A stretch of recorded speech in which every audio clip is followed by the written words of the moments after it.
much. My name is Sam and it's so great to have you guys here for another video. My hair is a mess today, so just ignore that.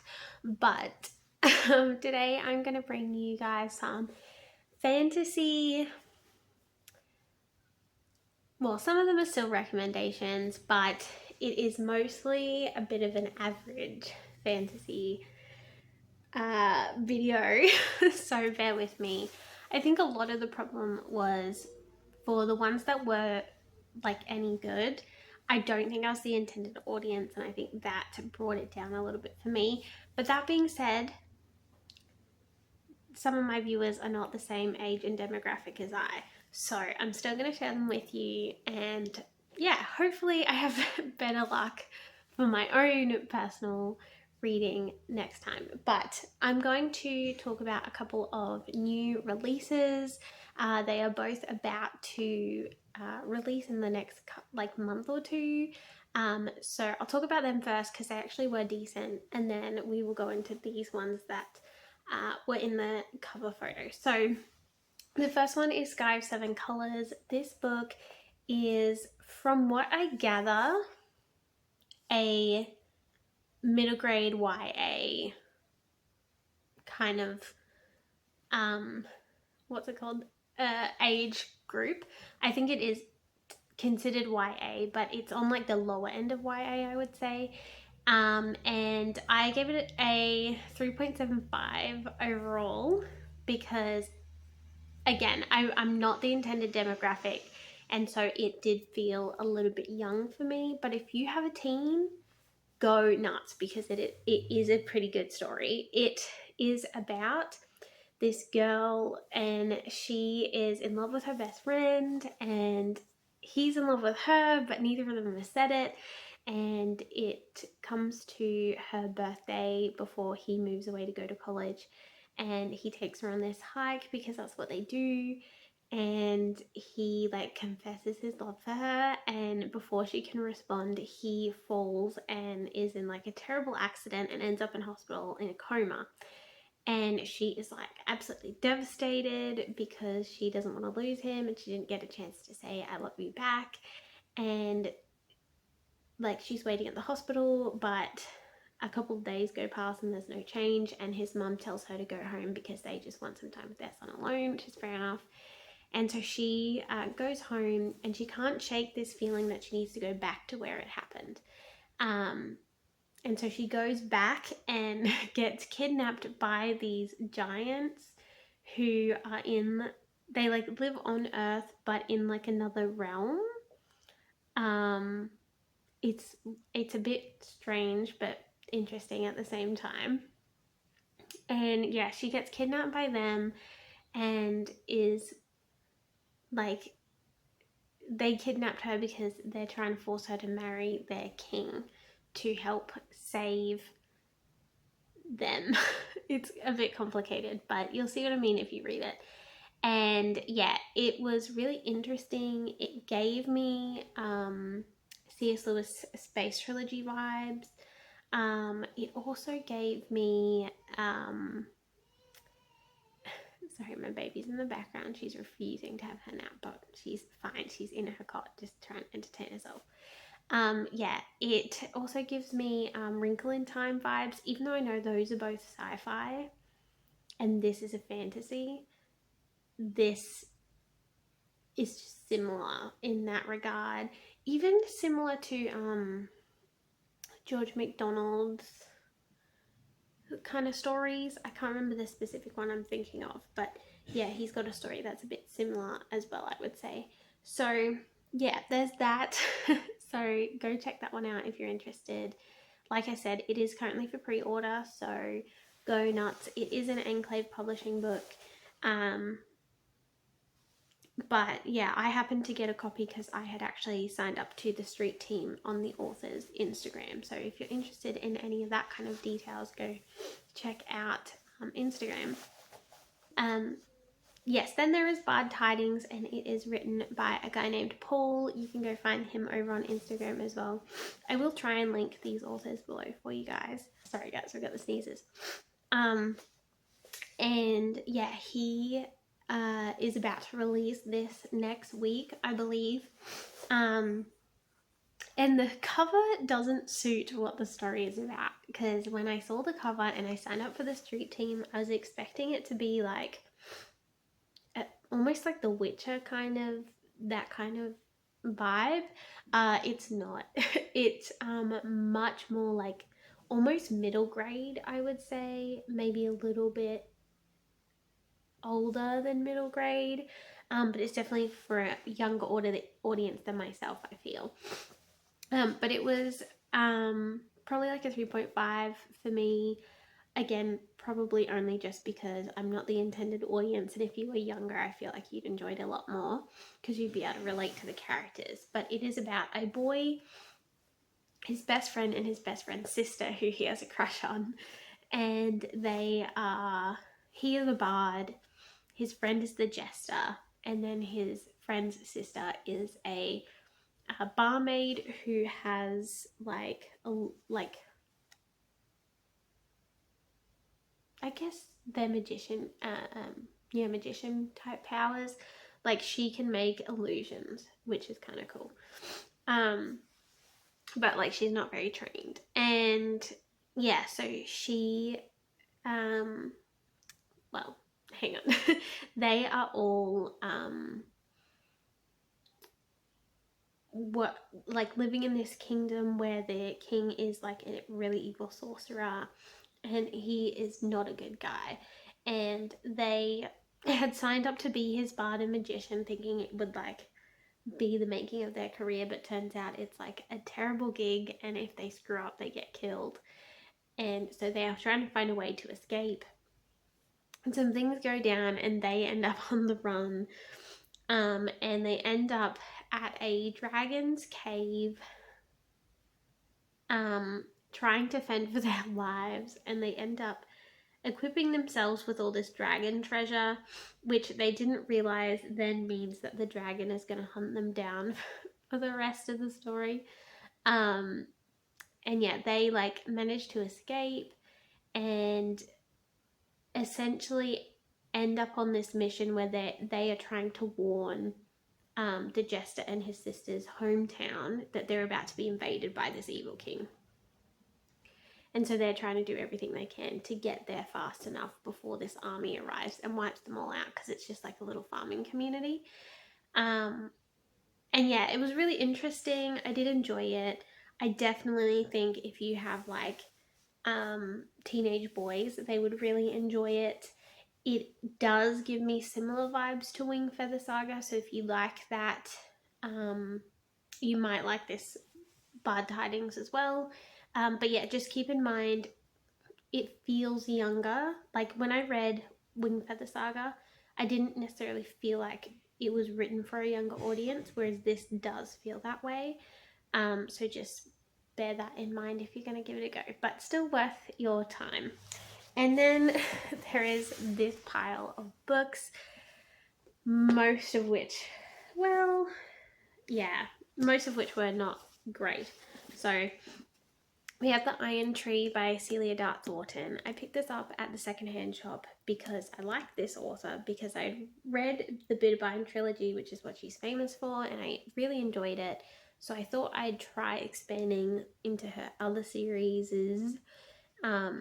And I happened to pick up this one. I ended up DNFing it just because it's not as fast paced. Like, even Bitterbine trilogy can be a little bit slow at times, but for the most part, it's fast enough that you feel like the story is moving on, and it's much more fantasy, whereas this is more of a romance, I would say, that happens to be set in a fantasy world. And because of that, I didn't like it very much. It just didn't captivate me. I found myself reading a few pages and putting it down because I just wanted to go do something else. And it just kept happening. And I gave it a good shot. I got like 150 pages in, or even like 200 pages in, but I just could not keep going. It was just taking way too long. And yeah, I genuinely didn't care to see how it ended either. So that's why it became a DNF. But that being said, it was clean. Her other series is clean as well. So I obviously can't vouch for the second half of the book or for the rest of the series, but as far as any content, I can't imagine there would be anything in there, but just be on the lookout if you do want to read it. But it is about, I forgot to tell you what it's about. It's about this guy who's from this desert tribe and this girl who's from this marshland, and they meet and fall in love, and she has like this family curse that she's trying to break, and so they go off on this quest to try and break this family curse, so that he can marry her, because she's refusing to let him marry her until it happens, because the curse is that the true love and spouse of the people in this family die like prematurely, and she doesn't want that to happen to him. And my problem with it, because it sounds good on a premise level, is like I was 200 pages in and I still hadn't even left the town to go on this quest yet. It was just about them meeting and then falling in love, and I was like, bleh, like I don't care. I want to get to the good part, and it just took way too long, so I gave up.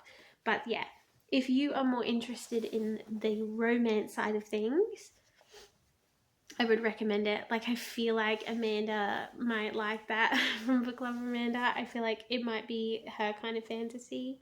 Or even Oshina might like it if she reads fantasy at all. I can't remember, Oshina, if you do. But yeah, it's more of a romance, I would say, than a fantasy. So if you like romance, give it a shot. But I am not a fantasy fan for the most part.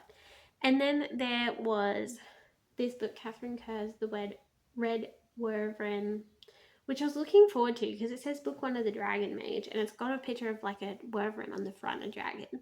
And I was like, cool, it's going to be a series about dragons, and we're going to have lots of dragons.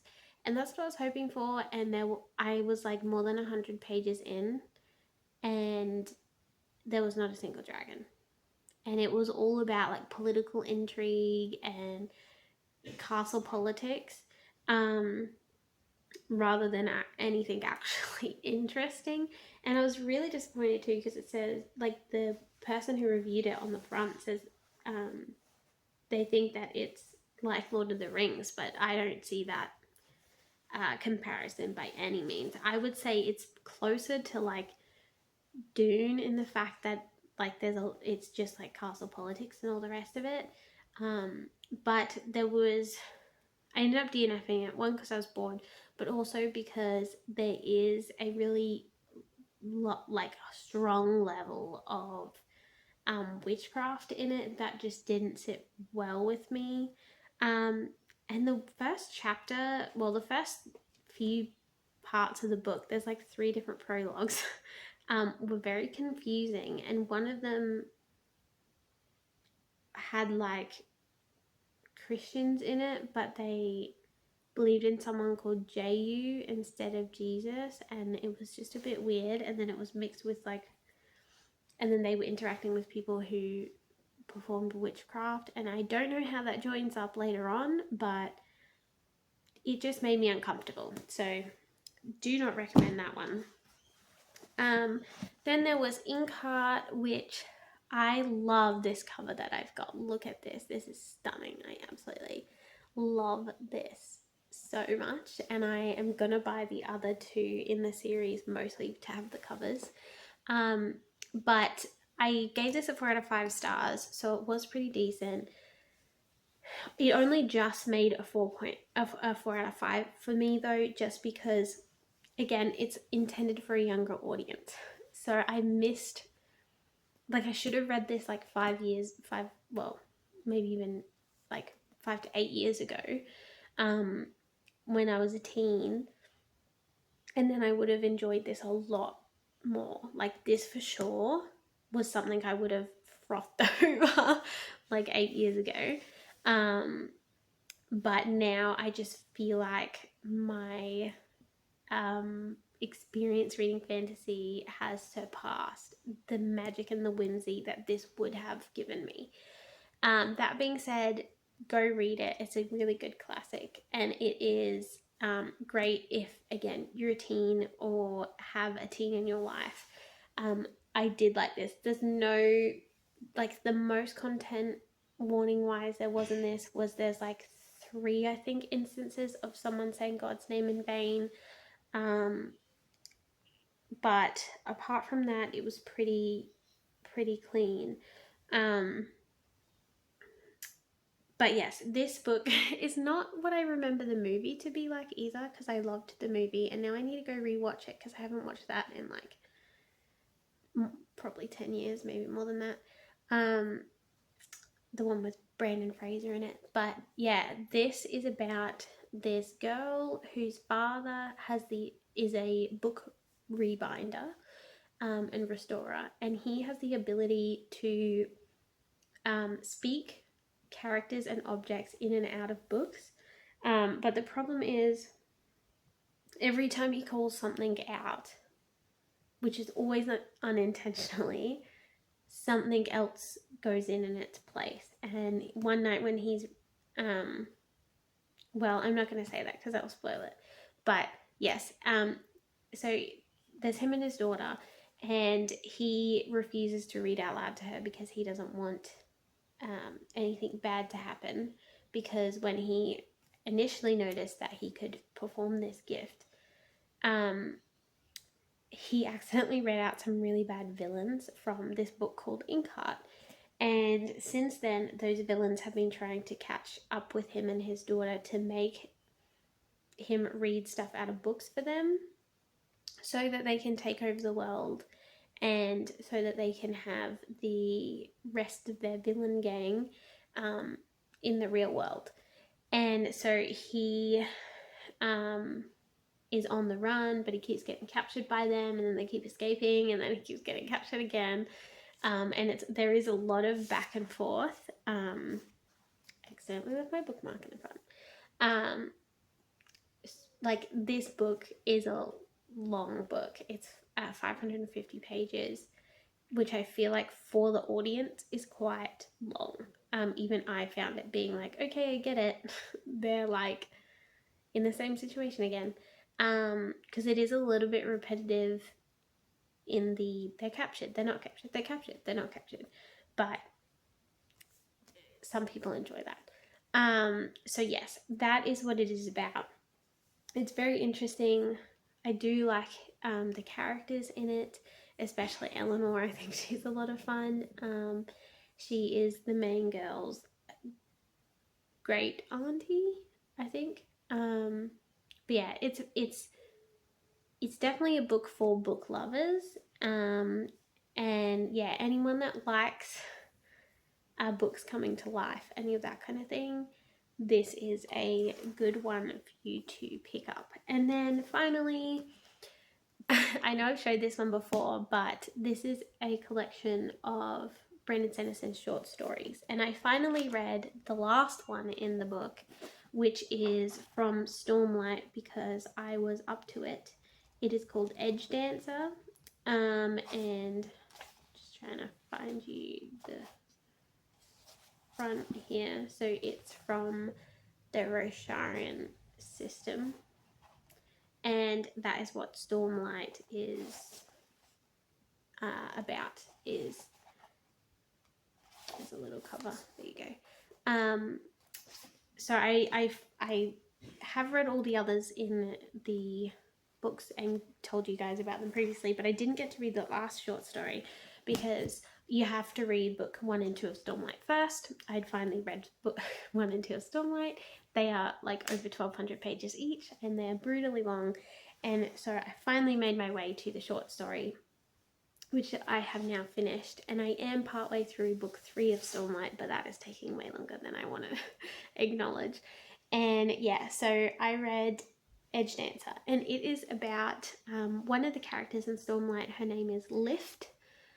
Yes, Lift, like you lift something up, that is her name. And she has this cool ability where when she eats food, it turns into Stormlight, and that gives her powers, and those powers involve becoming almost like fluid in her movements, and she can like stick to walls and bounce off walls and scale walls and slip down things and yeah, like do all sorts of cool stuff.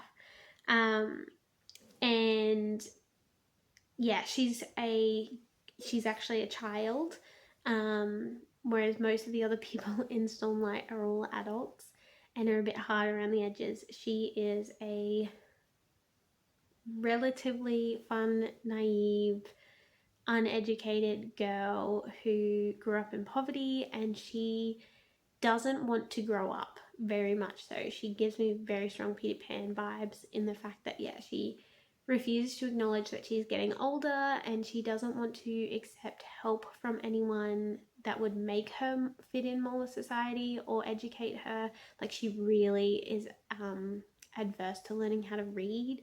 Even in the way she talks, sometimes you can tell that she's lacking in some knowledge.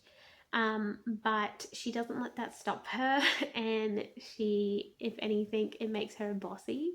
And she has this pet. I don't know how to explain it. There's like because of her Stormlight abilities, it means that she has this pet spirit thing that follows her around, and it's I've forgotten what his name is now. I don't know, I can't remember, but he looks like a vine, and he helps give her her abilities and stuff like that. And there's really good banter between the two, and I really enjoyed that. I do like Lift as a character. You can read this actually standalone if you wanted to.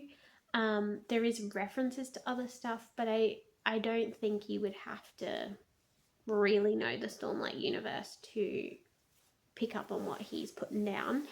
So yeah, that is Stormlight. What did I say it was called? Edge Dancer. And yeah, I would still give it a 5 out of 5. It's not my absolute favorite, but it is still good and still worth you guys giving it a read. So that is all the fantasy that I've read in the last week and a half, 2 weeks. My rate of reading has definitely dropped since starting uni, but that's okay. I'm still managing to pump some books out, which is good. I did have to lower my Goodreads goal a little bit, just because 200 is probably not going to happen, just because the rate I was reading at the start of the year has like dropped by like half since starting uni, and I wasn't expecting to have been doing that this year. So yes, I've dropped it down to 150, and I'm currently at 81 books. No, that sounds too many. 71 books? Maybe 71 books. I don't know. You guys can go look at my Goodreads if you want to. But yeah, so that's everything. I am planning on bringing you guys a bit of a mashup video next, which will have some Christian nonfiction reads, and maybe a book tag, because I believe I was tagged in another book tag like a couple of weeks ago and I haven't got to it yet. So I might put that on the back of that. And then I'm going to start reading some sci-fi. I've also got a stack of books accumulating for another book haul. And yes, I know I just did one, but I've been naughty. So there's going to be another one coming your way soon. So just keep an eye out.